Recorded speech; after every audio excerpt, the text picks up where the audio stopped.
Let's unravel Geeta's world. Hello and welcome to the 97th episode of Geeta's World. I'm your host Anna and with me is Geeta. I would say, Geeta, have we just predicted this already? Absolutely. Yeah, this was bound to happen. I mean, the last time we were assessing because of the Trump shooting and everything, we were like, and I had headlined also this that would Trump shooting probably shoot Biden out of the race, and he has opted out.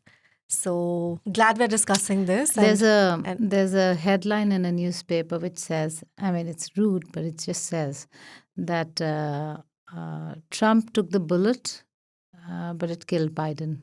I mean, on those lines. I can't Oh, remember exactly oh, what the wow. yeah. Yeah, you can do an n number of word Yes, plays. yes, that was Yeah, a wordplay too. yeah. Yeah. So it's actually quite heating up and it's getting more, dramatic day by day.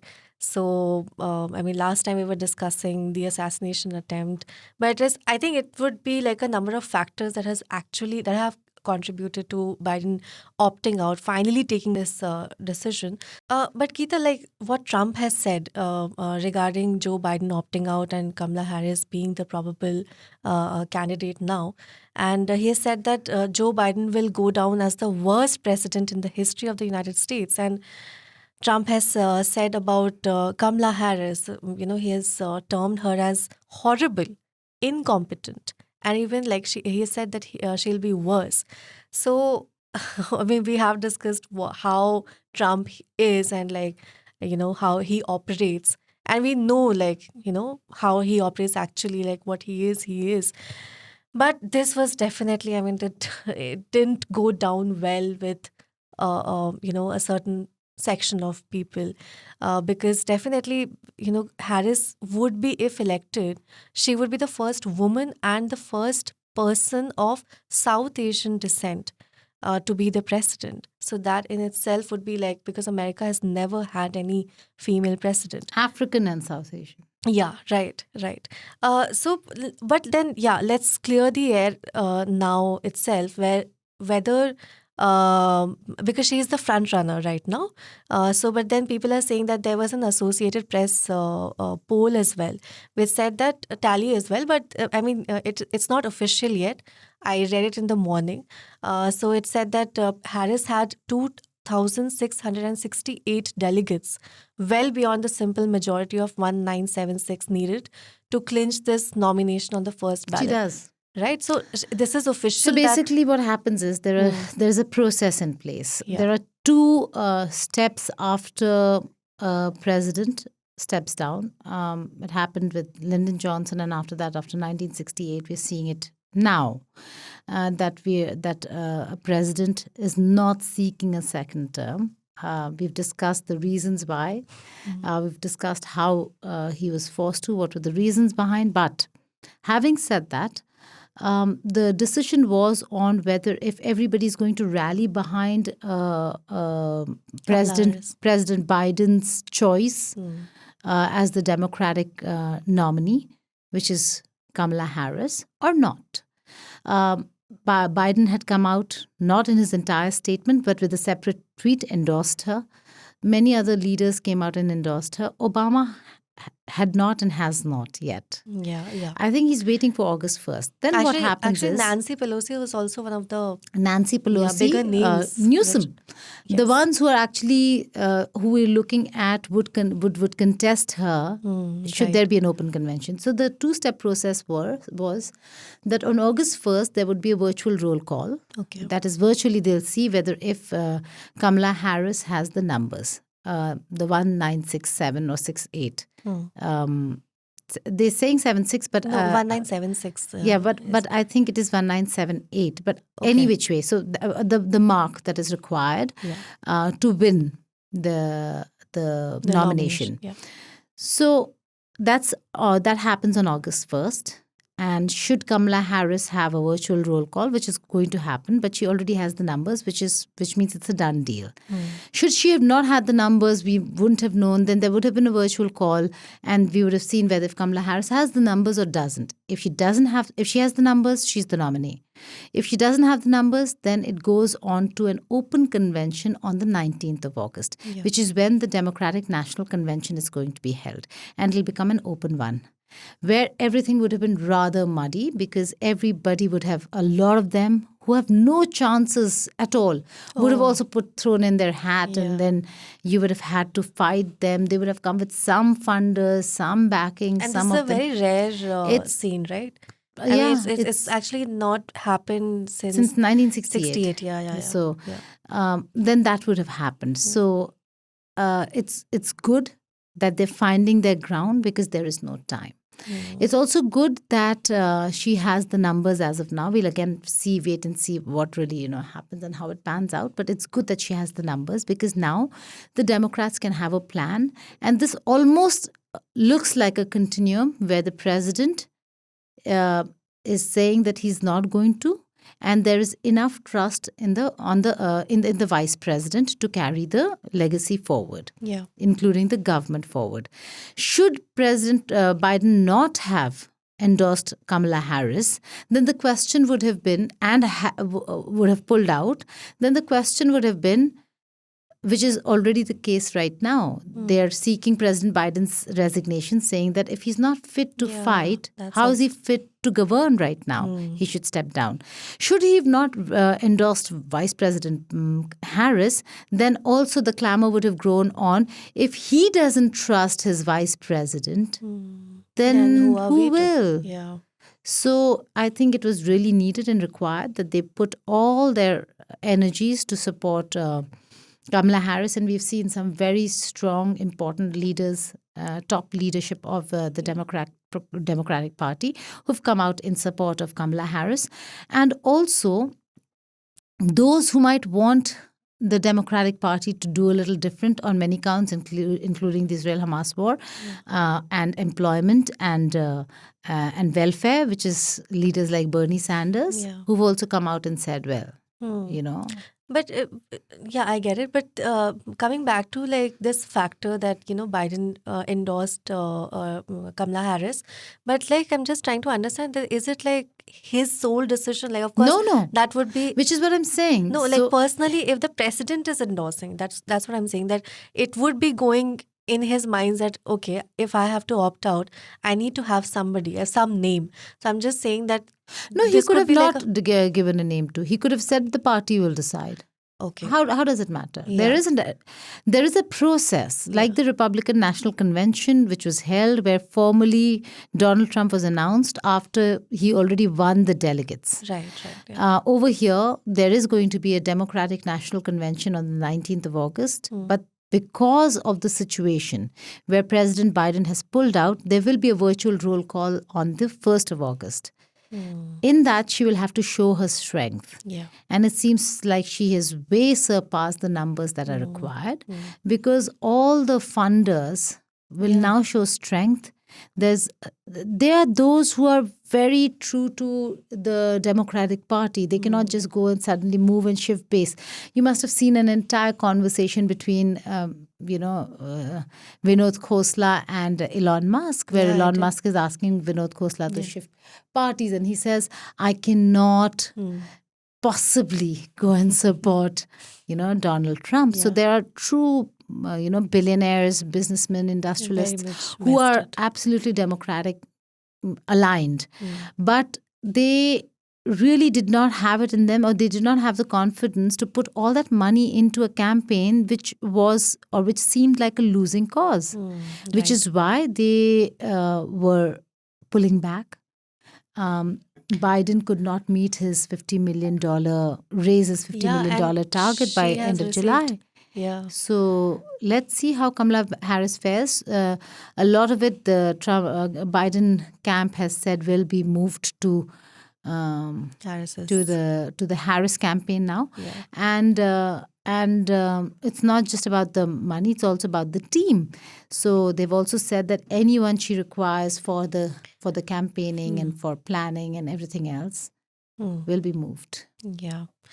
But I was also thinking from the view of like a democratic voter, like like you mentioned about the convention, which is like a very rare scenario. It happens because 1968, like you said, it was like the last time the Democrats held an open convention. It was a disaster. There were riots on the streets and everything. But like I'm just thinking out loud in the sense that the voters themselves, won't they feel sort of disenfranchised that, you know, if a nominee is just being chosen without any competition? So like Biden, opts out and he endorses, and all delegates are like rallying in support because nobody wants to be like, because politics is for long. You don't want to be the one single person who's like, okay, I am not endorsing Harris. So they're like, okay, in support of what others are saying, okay, we'll support Harris here. But in terms of like the what a democratic voter would be thinking, that okay, at least have a competition so that we can also see that there would be other probable candidates, because this is the post for a presidency. So that way I'm asking.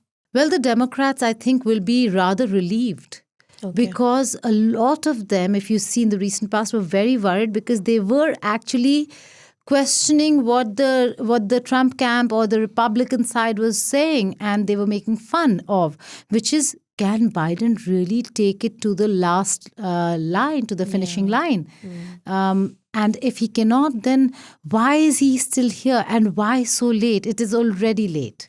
It is already late for Kamala It's Harris very now to late. come. 100 days. And there's hardly any time. So the clock is ticking.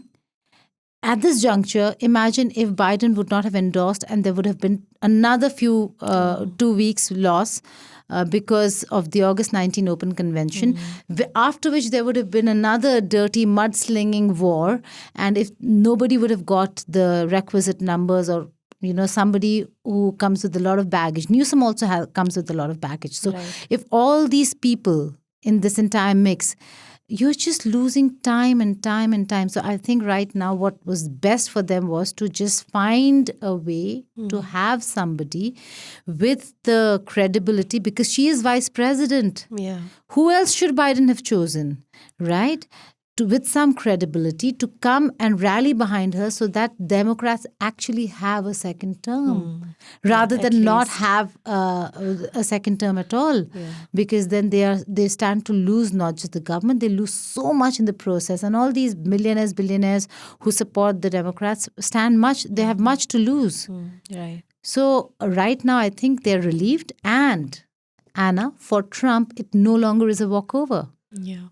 This is not a walkover for Trump. Yeah. No, it is It not. Of finally course. is a fight. Yeah, it is. Now we look forward to a presidential debate. Now we look forward not to that- not issues that- other than age. Yes, I mean, not you that can't Kamala be. Harris has always made great points. I mean, there have been debates with Tulsi Gabbard and all where Yeah, she's yeah, been demolished in many ways. But that's a different matter altogether. Right now, we're talking about a presidential debate between a former president and a sitting vice president. Sounds good to me. Yeah. Perfect. Yes. On that note, Kamala Harris, since you mentioned, I was like wondering, it's remarkable, like how she has this reputation. I'll just quote The Economist, which has said that she has this reputation of being long on ambition but short on convictions, which basically means that she's an opportunist. And there's nothing wrong of having such kind of reputation in the first place. But in Harris's case, it has stuck with her throughout her political career, and it's all her doing. Why do I say so? Because on occasion she has lent to the right. When she has sensed that the tide is turning that way, she first opposed the death penalty as a district attorney of San Francisco, only to defend it later as California's attorney general. And this sort of an image, one can argue that it doesn't suit someone of her background, because she's the daughter of immigrant parents who were civil rights activists. When she came to office as vice president in the Biden administration, her background actually led many people to hope that the US would have like a more sensitive position to international human rights issues. But then Biden's handling of Gaza situation, we know it's more like right wing kind of a situation, because and more like Trumpian as it could have been. And same is the case with so many issues. We have seen Kamala Harris start. I mean, we haven't The seen. geopolitics of this administration will look no different than a Trump administration, maybe a little milder when it comes to Israel, Gaza, Anna. Let's just accept that. I mean, look, ICJ looks toothless. The world courts look like they have no power over these countries. They certainly don't.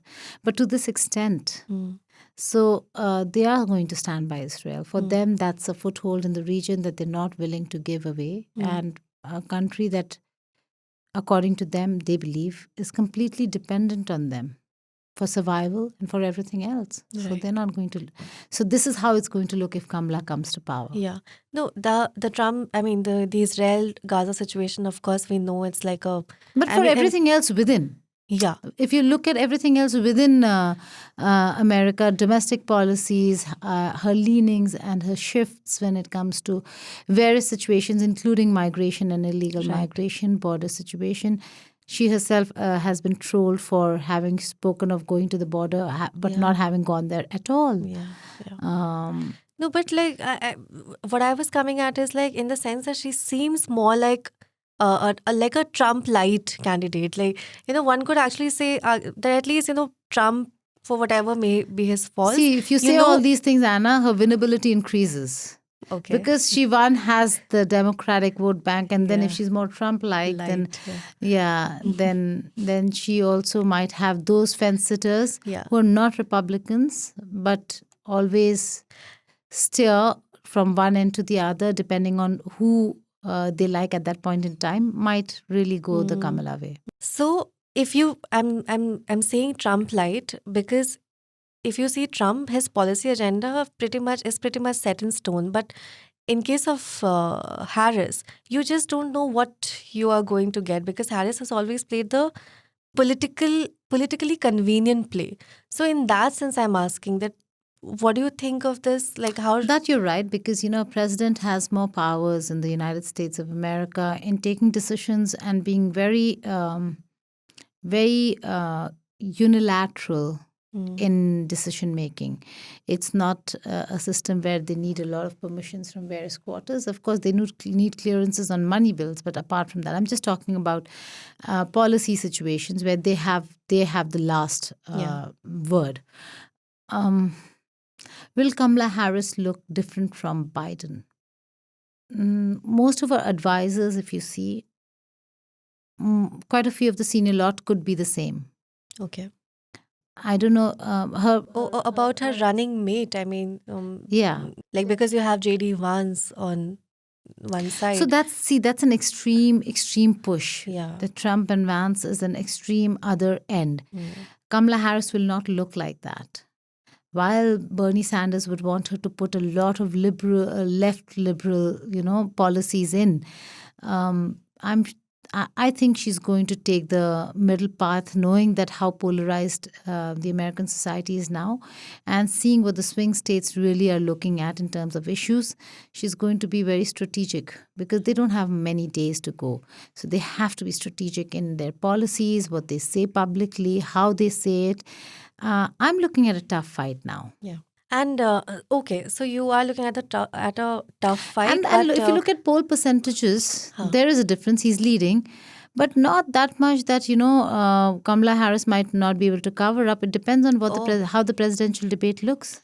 Okay. The next presidential debate. Last week, I remember you saying that if Kamala Harris becomes a nominee, she stands no chance, and probably Michelle Obama might because we did not have the full picture over here on how things are going to look. The fact that we were thinking that she will, in all probability, end up getting a nomination on through an open convention on the 19th of August.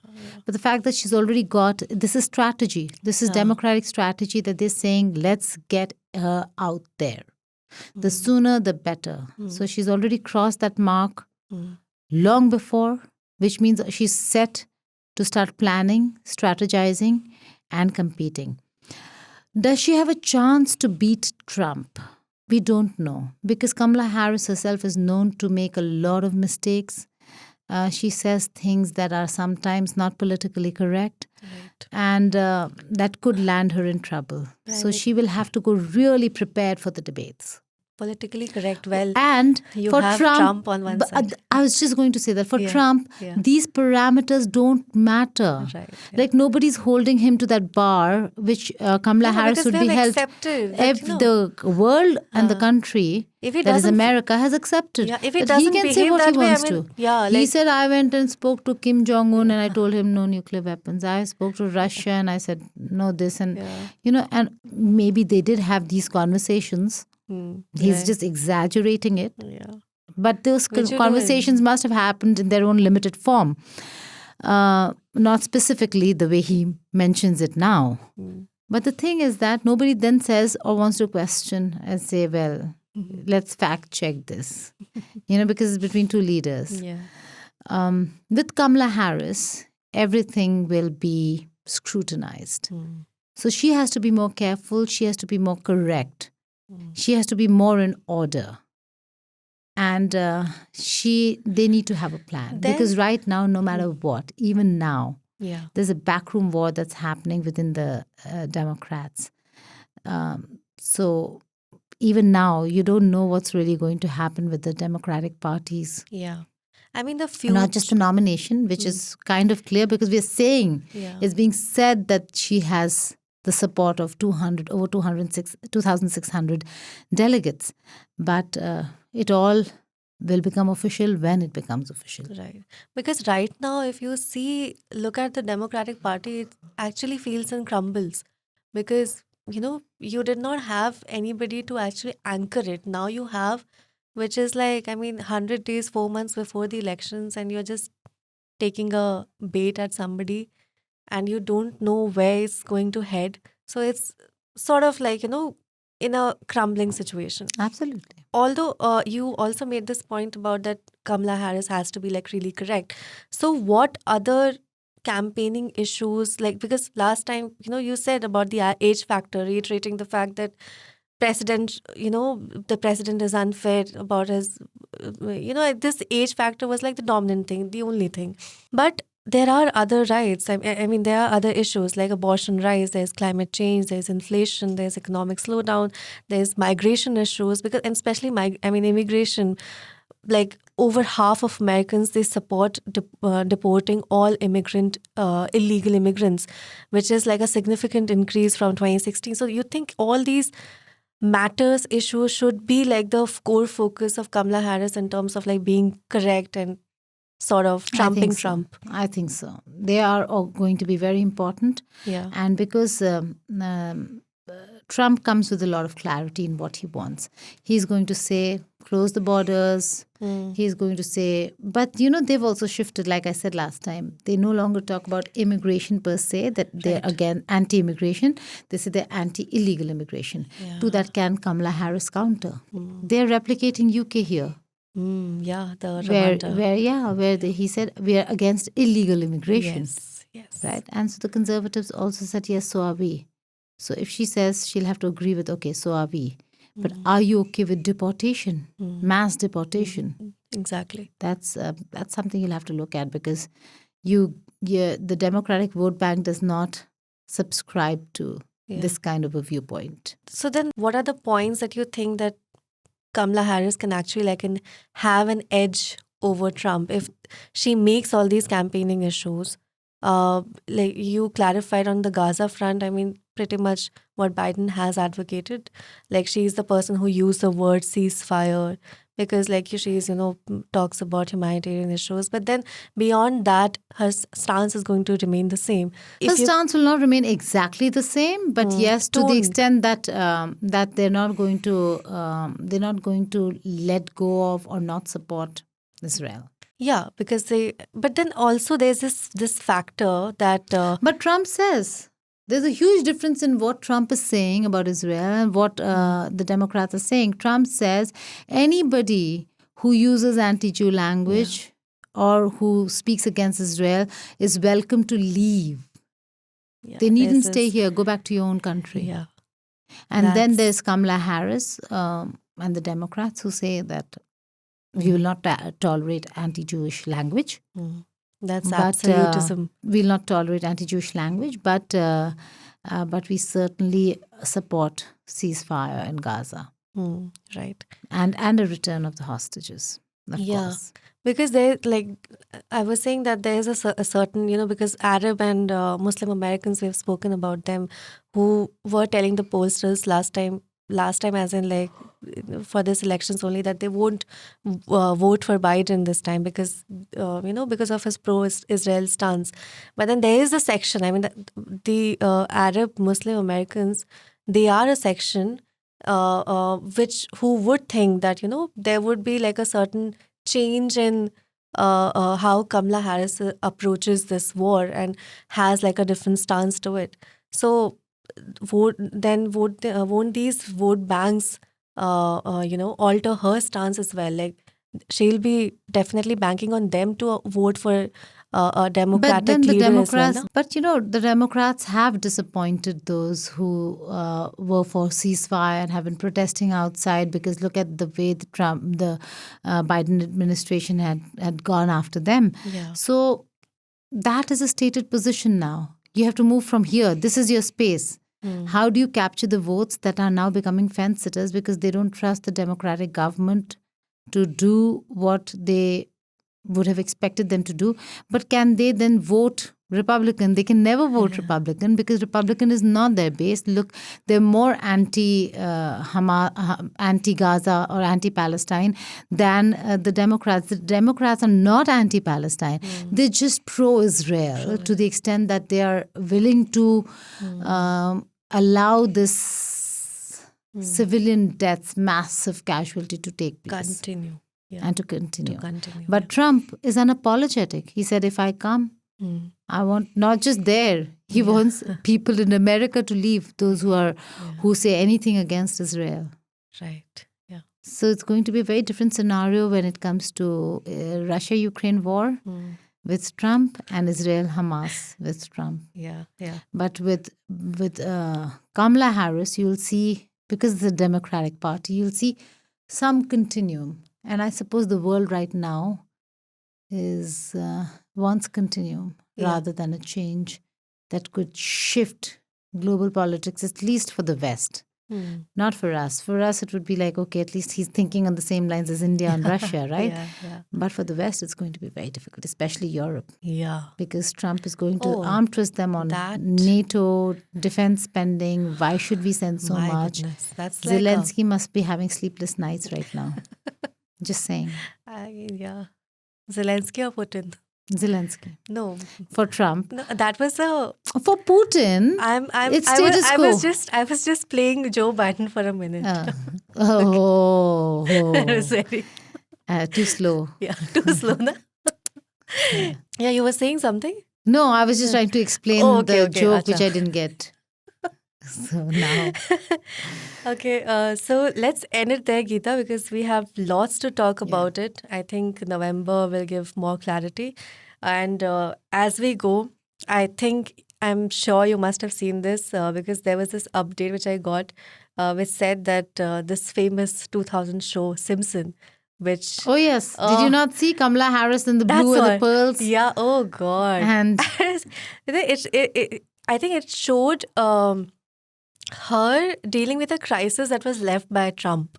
So probably it's for something later, or probably it's No, it's for later because she is president there. She's president there, and she's dealing with a crisis that was left by the previous administration. Did it say Trump? No, it didn't say Trump. I think it said Trump. Yeah. So they have. I don't know how they've done it. It's just Simpson is another level of crazy. I don't know how they've done it. All prophecies. Man, all of them, and most of them have come true. So that's what. Yeah.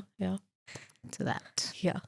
So yeah, Geeta, I think going by what Simpson is saying, there'll be a lot of mess that she'll have to really deal with. Yeah. And there is. Yeah. But at least it shows her wearing At a blue. least And I think she will do it, the blue blue thing. dress and the pearls. She'll definitely. Because she already has done it. She yeah. owns the blue dress and Yeah. pearls. She just needs to do it all over again as president. Yeah. So, okay. So let's end it there. Thank you so much, Geeta. We're just saying it's not going to be a walkover. Let's just let our viewers know that it's not going to be a walkover. It still is a very tough contest for Kamala Harris right now because Trump is leading. There's much clarity in the Trump camp as to what they want to say and how they want to go. So those who want to vote for them would have clarity. The Democrats have to demonstrate that, and they haven't yet. Yeah. So let's end it there. Yeah. So on that note, let us know what you thought about this episode and all the other previous episodes that you must have tuned in. If you haven't, please do so. And please do so. Yeah. We have reached 97, and if you haven't, please do so. Yeah. We can only request, yeah. So also you can send your feedback on 8588966996, or you could email us on pods@indiatoday.com. Thank you so much, and thank you so much, Geeta. Thank you.